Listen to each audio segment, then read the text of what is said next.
June నెల 26, 2025 గురువారం నాటి పంచాంగం ప్రకారము శ్రీ విశ్వావసునామ సంవత్సరం ఉత్తరాయణం గ్రీష్మ ఋతువు ఆషాఢ మాసం శుక్లపక్షము. ఈ రోజు సూర్యోదయ సమయము తెల్లవారి 5:47 సూర్యాస్తమ సమయం సాయంత్రం 6:50. ఈ రోజు తిథి పాడ్యమి మధ్యాహ్నం 1:29 వరకు. తదుపరి విద్యా తిథి ప్రవేశము. ఈ రోజు నక్షత్రము ఆరుద్ర ఉదయం 8:46 వరకు. తదుపరి పునర్వసు నక్షత్ర ప్రవేశము. వర్జం రాత్రి 8:04 నుంచి రాత్రి 9:34 వరకు. దుర్ముహూర్త సమయము ఉదయం 10 గంటల నుంచి ఉదయం 11 గంటల వరకు.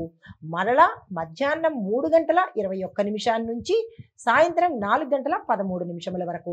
రాహుకాలం మధ్యాహ్నం 1:56 నుంచి మధ్యాహ్నం 3:34 వరకు. యమగండ కాలము తెల్లవారుజామున 5:47 నుంచి ఉదయం 7:25 వరకు. బ్రహ్మముహూర్త సమయం తెల్లవారుజామున 4:11 నుంచి తెల్లవారి 4:59 వరకు. అమృత ఘడియలు తెల్లవారుజామున 5:05 నుంచి ఉదయం 6:35 వరకు. ఈ రోజు అభిజిత్ ముహూర్తము ఉదయం 11:52 నుంచి మధ్యాహ్నం 12:45 వరకు. ఇది నేటి పంచాంగం. నమస్తే. తదుపరి రాశి కర్కాటక రాశి. ఈ రాశి వారి యొక్క గ్రహస్థితులు చూసుకున్నట్టయితే చంద్రుడు 10వ ఇంట్లో ఉండడం వల్ల కెరియర్ లో పురోగతి కనబడుతుంది. సూర్యుడు బుధుడు 12వ ఇంట ఉండడం వల్ల ఖర్చుల మీద జాగ్రత్తలు తీసుకోండి. కుజుడు 10వ ఇంట ఉండడం వల్ల పురోగతి అంటే ఉద్యోగంలో వ్యాపారంలో పురోగతి కనబడుతోంది. శని 8వ ఇంట ఉండడం వల్ల అనారోగ్య సూచనలు చాలా ఎక్కువగా కనబడుతున్నాయి. రాహు 9వ ఇంట ఉండడం వల్ల మత సంబంధిత మార్పులు గోచరిస్తున్నాయి. కేతు 3వ ఇంట్లో ఉండడం వల్ల ధైర్యం పెరుగుతుంది. ఇవి మీకు గ్రహాలు ఇచ్చే ఫలితాలు.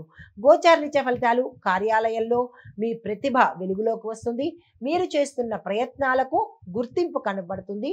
వ్యాపారస్తులకు మంచి ఆర్థిక లాభాలు వచ్చే యోగము ఈ రోజు కనబడుతోంది. కుటుంబంలో పెద్దలతో ఓర్పుతో వ్యవహరించండి. ఆధ్యాత్మిక చింతన పెంచుకునే ప్రయత్నం చేసుకోండి. మీకు చెప్పదగిన పరిహారము ఓం చంద్రమసే నమః అనే మంత్రాన్ని సాధ్యమైనన్ని సార్లు చదువుకునే ప్రయత్నం చేయండి. దీంతో పాటు అమ్మవారి ఆలయంలో నారికేళము అంటే కొబ్బరికాయను ఇచ్చే ప్రయత్నం చేసుకోండి. సోమవారం ఉపవాసం ఉంటే సానుకూలమైన ఫలితాలు పొందుతారు. నమస్తే. తదుపరి రాశి సింహరాశి. ఈ రాశి వారి గ్రహస్థితులు చంద్రుడు 9వ ఇంట ధార్మిక ప్రయాణ యోగాన్ని ఇస్తున్నాడు.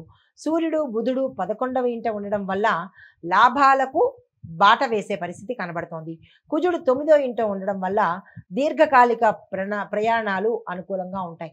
అంటే సుదూర ప్రయాణాలు చేసేందుకు అనుకూలమైనది.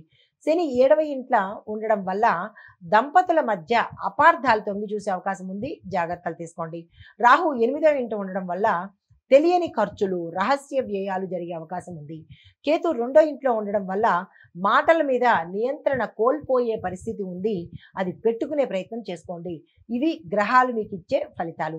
గోచార రీత్యా ఈరోజు భగవద్భక్తి గురువుల మీద సేవ ఆసక్తి పెరుగుతుంది.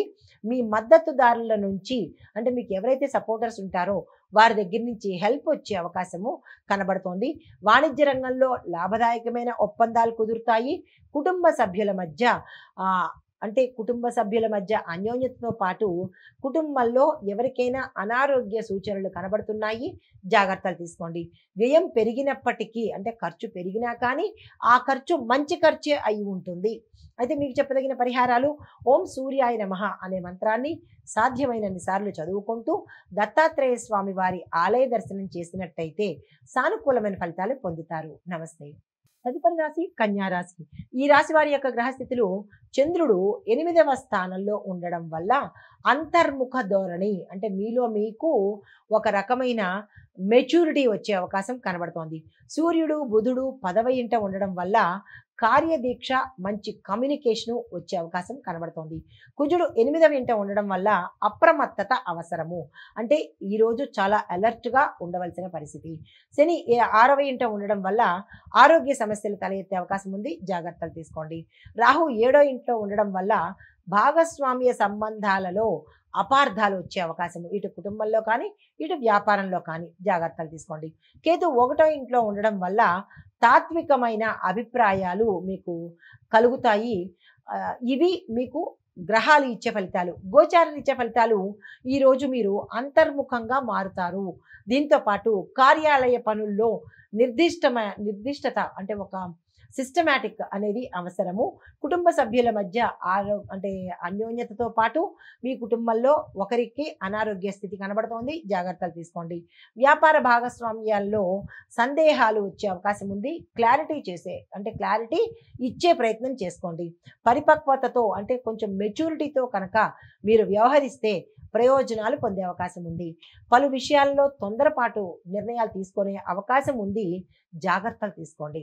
మీకు చెప్పదగిన పరిహారము ఓం శం శనేశ్వరాయ నమః అనే మంత్రాన్ని వీలైనన్ని సార్లు చదువుకునే ప్రయత్నం చేయడంతో పాటు శివుడికి పంచామృత అభిషేకము మీ చేత్తో కానీ లేదా మీ దేవాలయాలలో మీ పేరిట కానీ చేయించుకున్నట్టయితే కొంత సానుకూలమైన ఫలితాలు పొందుతారు. నమస్తే.